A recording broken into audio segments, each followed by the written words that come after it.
Hello everything, set against the polished elegance and quiet cruelty of Fairmont Crest.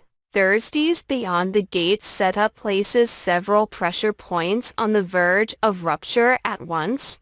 Vanessa and Leslie clash again. Derek is trapped between them.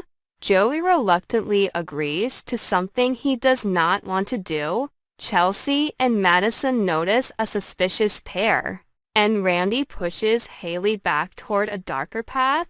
The latest conflict at the free clinic is not merely a disagreement about publicity. It is a collision of ego, control, and hidden fear. Leslie may have asked Vanessa for help getting the press focused on the clinic's grand opening, but asking for help was never the same as surrendering authority. That is where the tension begins. Leslie wants the story told in a way that she can shape, contain, and weaponize if necessary. Because in a world like Fairmont Crest, public image is never just about attention, it is about leverage. Vanessa, however, is not the kind of woman who lends her influence only to be treated like a messenger. She expects respect, strategic clarity, and a final say in how her name and reputation are used. So when the two women try again and find themselves at the same emotional dead end, their argument becomes about far more than a clinic. It becomes a battle over who gets to define the narrative, who gets to lead, and who will be forced to stand in the shadow of the other. Derek's arrival in the middle of this war should make him a solution, yet his presence only deepens the unease. As the newly hired general manager of the free clinic, he is supposed to represent structure, professionalism, and calm judgment. Instead, he stands in the most dangerous place possible, between two women who do not simply disagree, but instinctively resist being handled. Derek now has to prove that his impressive salary was not the price of convenience, not a quiet payment for his silence, but a reflection of real skill. The problem is that in Fairmont Crest, no one is ever just hired for competence. Every appointment raises another question. Was Derek chosen because he can truly manage a complex institution, or because someone needed a polished, credible shield to absorb the fallout when Vanessa and Leslie inevitably turned on each other? If he mediates too effectively, he may begin to look less like a peacemaker and more like a man carefully protecting an agenda that has not yet been revealed. And if he chooses one side too openly, then he exposes the truth that power, not principle, is still running the room. What makes the standoff even more volatile is that neither Vanessa nor Leslie is entirely wrong. And that is what gives their hostility such sharp emotional force.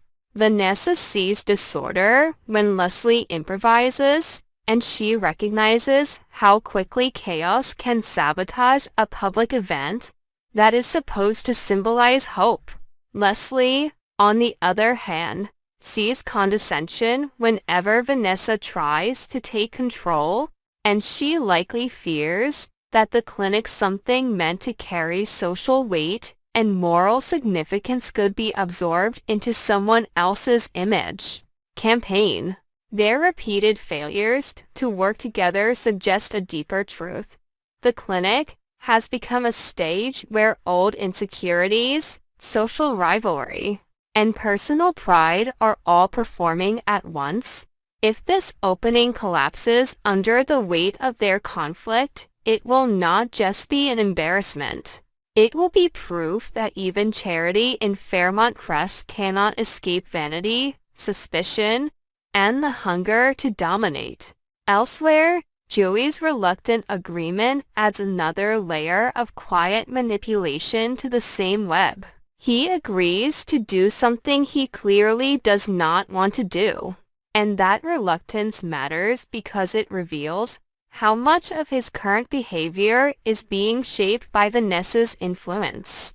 She has drawn him into her orbit under the soft language of trust and companionship, yet what binds them may be less romance than mutual usefulness. Joey has already been dragged into helping with fundraising connected to the free clinic, something he tolerates not out of devotion to Leslie, but because Vanessa has made it harder and harder for him to refuse.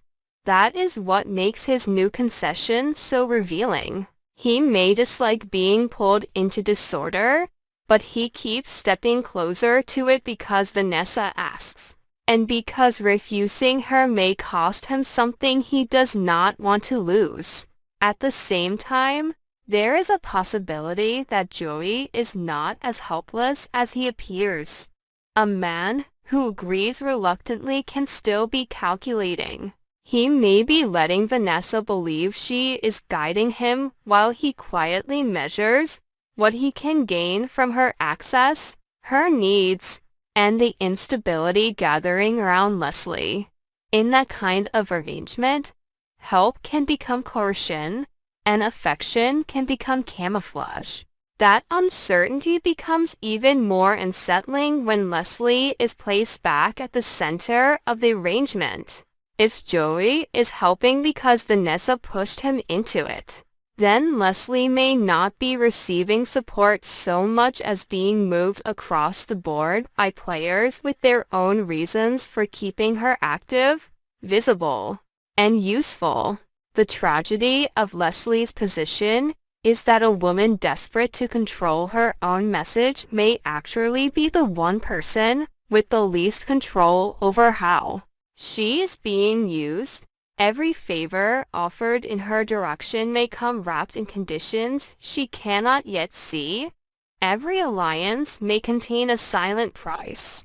And in a world built on prestige, anyone who believes they are directing the scene can suddenly discover they were only placed there to distract from the real deal being made elsewhere.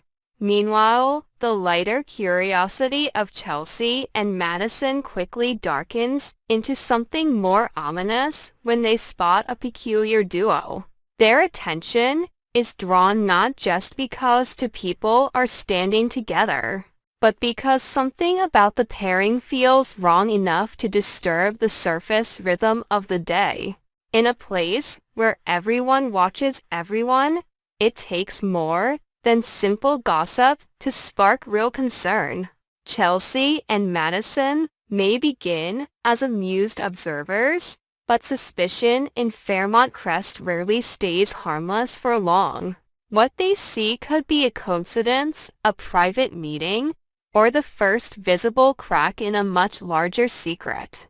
The real danger lies in the fact that by noticing it, they may already have stepped into a story they do not fully understand. People who think they are just watching from a distance often become witnesses before they realize they are in danger. That sense of danger sharpens brutally in Randy's tense exchange with Haley. His tone is not that of a cousin offering advice, but of a man reasserting control over a plan that has begun to drift off course. Haley, once aligned with a predatory scheme, now appears distracted by luxury, security, and the seductive comfort of being treated well by Bill. The house, the money, the attention, these are not small rewards. They are exactly the kind of rewards that can make a criminal plan feel unnecessary, at least for a moment. But Randy refuses to let comfort become conscience. He reminds her why they came, what the promised 10 million means, and how unfinished their mission remains. The cruelty of this dynamic lies in how casually he treats murder as unfinished business, as though Haley's hesitation is a flaw in discipline rather than a sign of fear, greed, or even the faintest stirring of doubt. Haley's true state of mind is what makes this thread so dangerous. If she has genuinely begun to enjoy the life Bill is giving her, then she is trapped between two forms of survival: keeping the man who spoils her happy, or satisfying the cousin who helped build the con in the first place. But if she has not abandoned the plan and is only waiting for the ideal moment, then her calm may be the most chilling thing about her. Bill's generosity would not protect him in that case. It would only make him more vulnerable, because the person closest to his comfort would also be closest to his downfall. The most haunting question is not whether Haley still wants more. It is whether more was ever about material wealth at all, or whether the plan has become about proving that she can take everything and still leave no one able to stop her. By the end of these intersecting tensions, Fairmont Crest feels less like a glamorous enclave and more like a beautifully decorated pressure chamber. Vanessa and Leslie are one argument away from wrecking the clinic's opening. Derek may be either the man holding the walls together or the one quietly deciding which side collapses first. Joey's compromise hints at loyalties that are growing increasingly expensive. Chelsea and Madison may have seen the beginning of a secret that refuses to stay hidden. And Randy's grip on Haley suggests that whatever piece Bill believes he has purchased may be nothing more than a luxurious delay before disaster. In Fairmont Crest, appearances still sparkle, but beneath that shine, every alliance is fraying, every favor is loaded, and every calm moment feels like the breath the story takes before it turns violent.